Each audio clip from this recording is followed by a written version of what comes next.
We're back on the SportsMax zone, even without the services of all-star guard Chris Paul due to a broken right thumb. The Phoenix Suns are looking day in, day out like the reigning Western Conference champions. The Suns defeated the struggling Kings in a wild encounter that went into overtime Sunday night on the back of Devin Booker's 31 points and a late three-pointer from Landry Shamet that knocked the wind out of the Kings' sail. The Suns went on to win 127-124. The victory was the Suns' fifth in a row, keeping them not only top of the Western Conference, but atop the league by far in terms of most wins for the season. Let's check in on the Suns, top team in the NBA, on the road at Sacramento on this Sunday. Devin Booker and his mates, NBA best 57-14 coming into Sunday. Pick this up third quarter. It's Booker doing what he does. 19 points in the third quarter. The step through there, going coast to coast for the lay-in. And then Booker takes advantage of the screen. Three-pointer. Bottoms. More Booker. Watch him here. Gets in the paint, the jab step, and the fadeaway. But the Suns down by 2 at this point. Fourth quarter, watch Domantas Sabonis here. The great assist. Threads the needle to Harrison Barnes for the bucket and the harm. He made the free throw. 21 points for Barnes. 7 Kings scoring in double figures. And then this scary moment for Sacramento. Bridges on the drive. Knocks knees with Sabonis. One more look at it. Just as painful in slow motion as well. Sabonis going to the locker room. He did not return. 18 points, 12 rebounds for the big man, and he will undergo an MRI on Monday. Hopefully that turns out okay. Let's get back to the action now. 15 seconds left, tie game. Booker working one-on-one. The mid-range game. Bottoms over Davion Mitchell. 31 points for Booker, and yeah, he's going to talk about it. 110-108. Ensuing Kings possession. With 8 seconds left, Mitchell. He scores. Part of a career-high 28.9, 9 assists. We're tied at 110. The Suns have a shot, 2.8 seconds. Booker, the game winner. No! Tied at 110, we go to overtime, and that is where the sun set on Sacramento, if you will. The Suns set on them. Bridges here, the lay-in. Bridges, part of a 27-point night. How about Landry Shamet off the bench? 21 points, 5 of 9 from the arc. 3 of them there, and then finally the Suns breaking the pressure.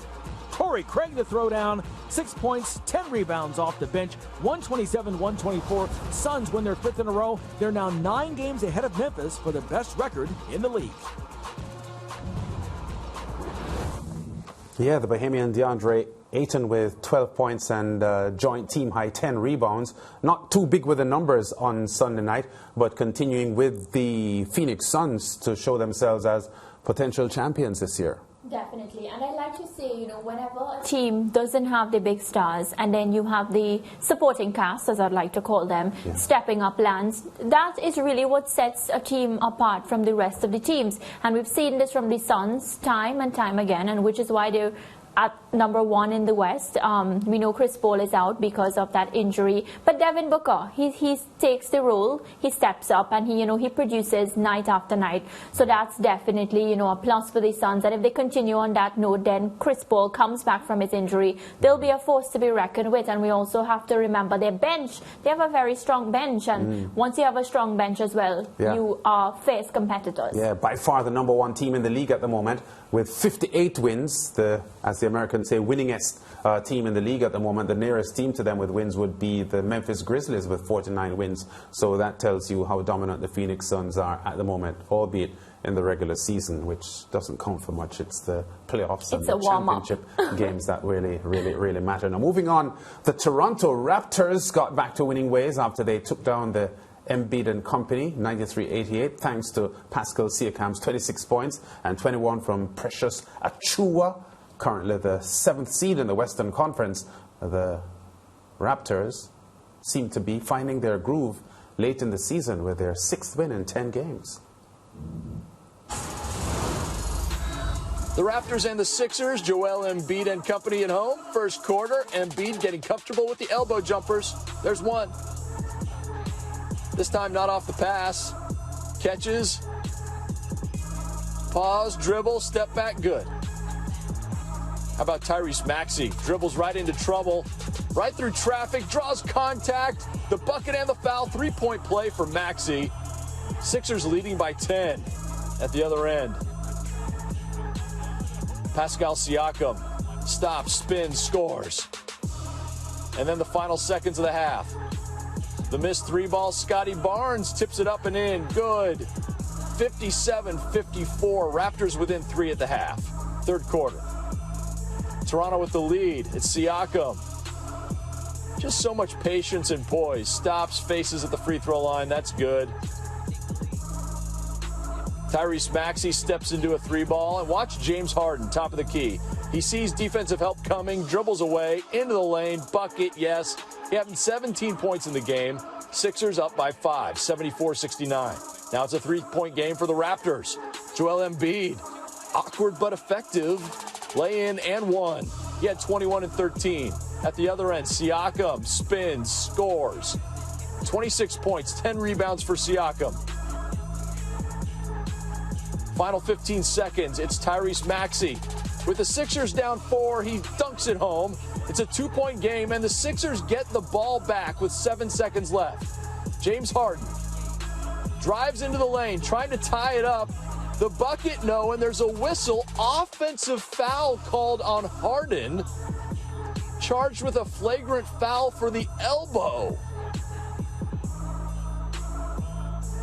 That's the Sixers' last chance. Harden can't believe it.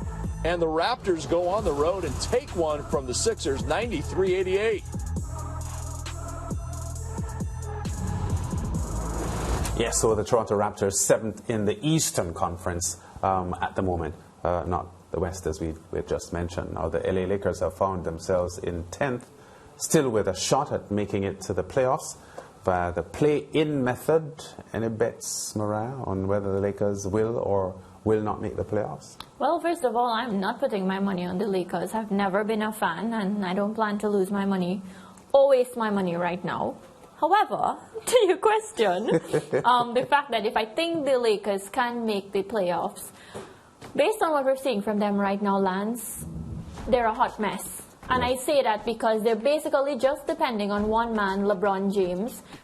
He does what he has to do individually, but an individual performance alone in basketball, just like I was talking about the Suns previously, is not enough to get you across the line. Yes. Because we also know that LeBron is up in age, you know.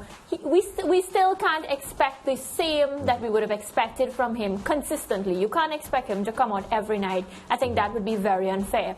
And then we have to remember, you know, AD, not the AD that we would have seen when they actually challenged for the title. Yeah. Russell Westbrook, somebody that LeBron knowingly brought into the team and not giving them the effect that they would have expected he would do when they needed him. So right now, I'm actually not very sure about the Lakers, and it would be very sad to see them not make the playoffs. It would be an NBA season that, you know, would lack. The Lakers, they're a big brand, and everybody likes to tune into them. LeBron himself, we like to watch. But this season, the manner in which things have gone, they definitely need to rebuild. And it's unfortunate because LeBron would have wanted to end his career with, you know, a win or just a massive performance. And I see a team here that's not giving their all. Well, the fact is that the Lakers are clutching at straws at the moment, and the injury report on AD is that he may be returning in another couple of weeks, which would put him in line to play in the play-in. And that's great. Yeah, so they would need him because you just mentioned that they're a hot mess at the moment. That was the term you used, and I don't think anyone can disagree with you. But if AD returns in time, there is some hope that the Lakers could, you know, begin to at least redeem themselves in some way, shape, or form. Having said that, I would think a championship ring is out of the question this year for LeBron. I like how you put it, because a fit AD and LeBron doing what he does night after night, we're not even considering Russell Westbrook because we have to hope that he comes to the party. I think that, yeah, the Lakers would be in for the playoff chance. So let's hope that Lakers fans, you have to sit now and hope that Anthony Davis comes back fit and ready to go. Okay, before we leave this segment, let's just give you what happened overall on the Sunday night fixtures. Lots of games played Sunday night. The Pacers over the Trailblazers. The Grizzlies won over the Rockets. The Magic defeated the Thunder. There were wins for the Suns, Pelicans, and Jazz over the Kings, Hawks, and Knicks. The Celtics, Raptors, and Spurs were also winners, defeating the Nuggets, 76ers, and the Golden State Warriors.